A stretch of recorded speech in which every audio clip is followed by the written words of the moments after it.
नमस्ते। आज के इस एक्सप्लेनर में हम बात करने वाले हैं एक ऐसे टॉपिक पर जो आजकल हर इन्वेस्टर और ट्रेडर के दिमाग में घूम रहा है। इंडियन मार्केट के नए टैक्स रूल्स। टैक्स का नाम सुनते ही अक्सर थोड़ी घबराहट होती है ना? लेकिन टेंशन मत लीजिए। आज हम इस पूरे उलझे हुए जाल को बहुत ही आसान और सिंपल भाषा में डिकोड करने वाले हैं। तो चलिए, बिना किसी देरी के सीधा शुरू करते हैं। तो सबसे बड़ा सवाल ये है कि आखिर ये नए टैक्स रूल्स भारत में वेल्थ क्रिएशन को कैसे बदल रहे हैं। हाल ही में यूनियन बजट में जो बड़े बदलाव हुए हैं और खास तौर पर अप्रैल 2026 से जो एसटीटी में हाइक होने वाला है, उसने मार्केट का पूरा गेम ही पलट कर रख दिया है। अब मार्केट में बिना सही कैलकुलेशन के कदम रखना थोड़ा भारी पड़ सकता है। आज हम किन किन चीज़ों पर बात करेंगे, उसका एक क्विक रोड मैप देख लेते हैं। हम शुरुआत करेंगे नए टैक्स लैंडस्केप से, फिर कैपिटल गेन्स को समझेंगे। इसके बाद इन्वेस्टिंग और ट्रेडिंग का फर्क देखेंगे, फिर स्पेक्युलेटिव इनकम पर बात करेंगे, एफएनओ और एसटीटी हाइक्स का असर समझेंगे, और आखिर में कंप्लायंस और टैक्स डिडक्शंस को डिकोड करेंगे।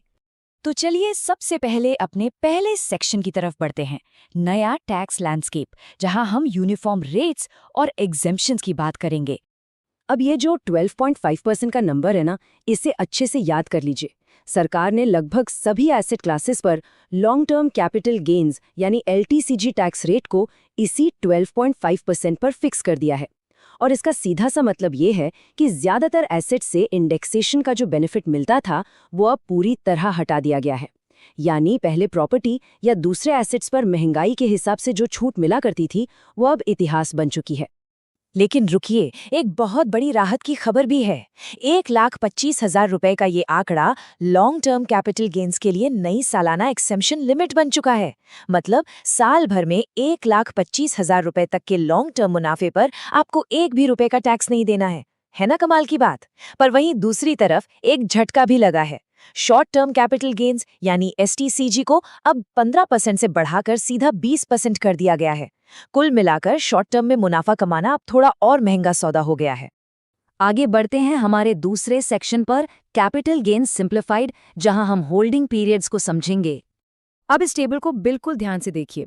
होल्डिंग पीरियड के रूल्स को अब मेनली दो हिस्सों में बांट दिया गया है। अगर आपके पास लिस्टेड इक्विटी या इक्विटी म्यूचुअल फंड्स हैं और आप उन्हें 12 महीने से ज़्यादा होल्ड करते हैं, तो वो लॉन्ग टर्म माने जाएंगे। लेकिन अगर आपके पास unlisted shares, foreign equity, real estate या फिजिकल गोल्ड है, तो ये लिमिट सीधे 24 महीने की हो जाती है। यानी लिस्टेड और अनलिस्टेड एसेट्स के नियम अब बिल्कुल अलग अलग तरीके से काम करते हैं, और ये डिफरेंस समझना हमारे लिए बहुत ज़रूरी है।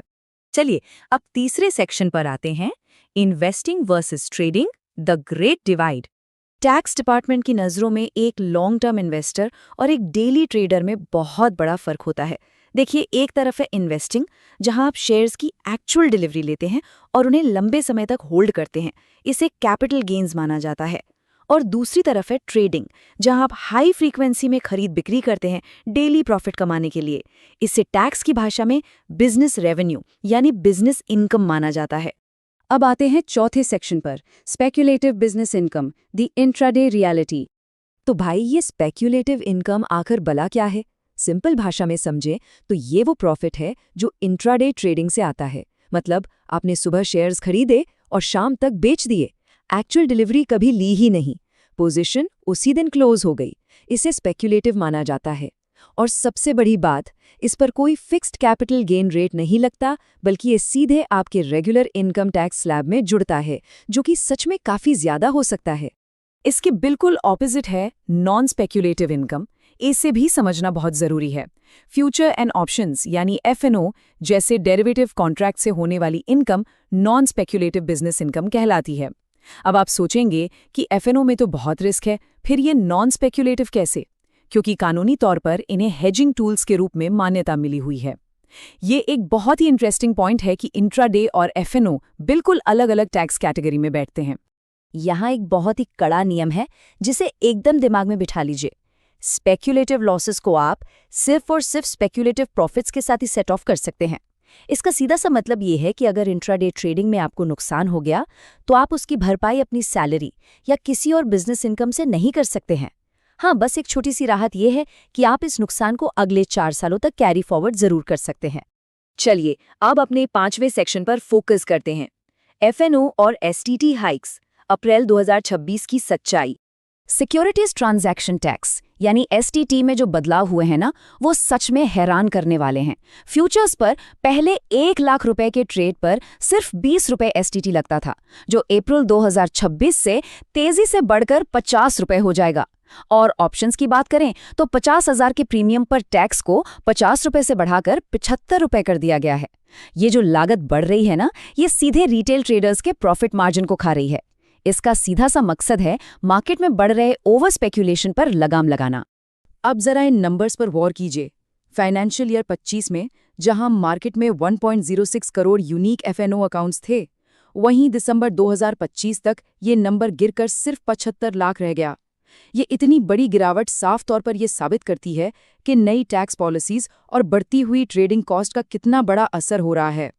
छोटे ट्रेडर्स अब वाकई बाजार से दूरी बना रहे हैं। आखिरी और सबसे इम्पॉर्टेंट सेक्शन, कंप्लायंस और डिडक्शंस, टैक्स ऑडिट के नियम।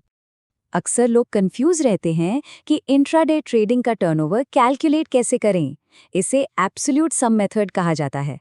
बिना किसी jargon के इसे बिल्कुल आसान भाषा में समझते हैं। स्टेप 1, अपने सारे इंट्राडे प्रॉफिट्स को एक साथ जोड़ लीजिए। स्टेप 2, अपने सारे लॉसेस को भी जोड़िए, लेकिन माइनस का साइन भूल जाइए, सिर्फ एब्सोल्यूट नंबर लीजिए। स्टेप 3, अब प्रॉफिट और लॉस दोनों के एब्सोल्यूट नंबर्स को मिला दीजिए। बस यही आपका टोटल इंट्राडे टर्नओवर है। याद रखिएगा, प्रॉफिट और लॉस को आपस में घटाना बिल्कुल नहीं है। अब ये टर्नओवर सही से कैलकुलेट करना इतना ज़रूरी क्यों है? क्योंकि ये 10 करोड़ रुपए की लिमिट बहुत क्रिटिकल है। डिजिटल ट्रांजैक्शंस के केस में अगर आपका टर्नओवर इस लिमिट को क्रॉस कर जाता है, तो इनकम टैक्स एक्ट के सेक्शन 44AB के तहत टैक्स ऑडिट करवाना कंपल्सरी हो जाता है। और याद रहे, कंप्लायंस के मामले में कोई भी चूक बहुत भारी पड़ सकती है।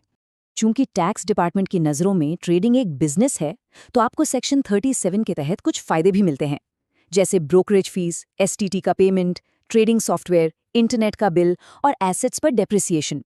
ये सब आप क्लेम कर सकते हैं, जिससे आपकी बिजनेस इनकम का टैक्स थोड़ा कम हो जाता है। लेकिन रूल्स एकदम क्लियर हैं। पर्सनल खर्चे या किसी भी तरह के फाइन और पेनल्टीज को आप डिडक्शन के तौर पर बिल्कुल भी क्लेम नहीं कर सकते। तो इस पूरे एक्सप्लेनेर के बाद एक बहुत बड़ा और विचारोत्तेजक सवाल हमारे सामने आता है। जैसे जैसे ट्रेडिंग की कॉस्ट आसमान छू रही है और टैक्स के नियम और ज्यादा कड़े होते जा रहे हैं, क्या अब मार्केट में लोग डेली स्पेकुलेशन छोड़कर वापस शांति से लॉन्ग टर्म इन्वेस्टिंग की तरफ मुड़ जाएंगे? आज हमने जो डेटा और ट्रेंड्स देखे, वो तो बिल्कुल इसी तरफ इशारा कर रहे हैं। इन बदलावों को अगर हमने सही से समझ लिया, तो आगे का वित्तीय सफर काफी आसान हो सकता है। आज की इस चर्चा में हमारे साथ जुड़ने के लिए आपका बहुत बहुत धन्यवाद।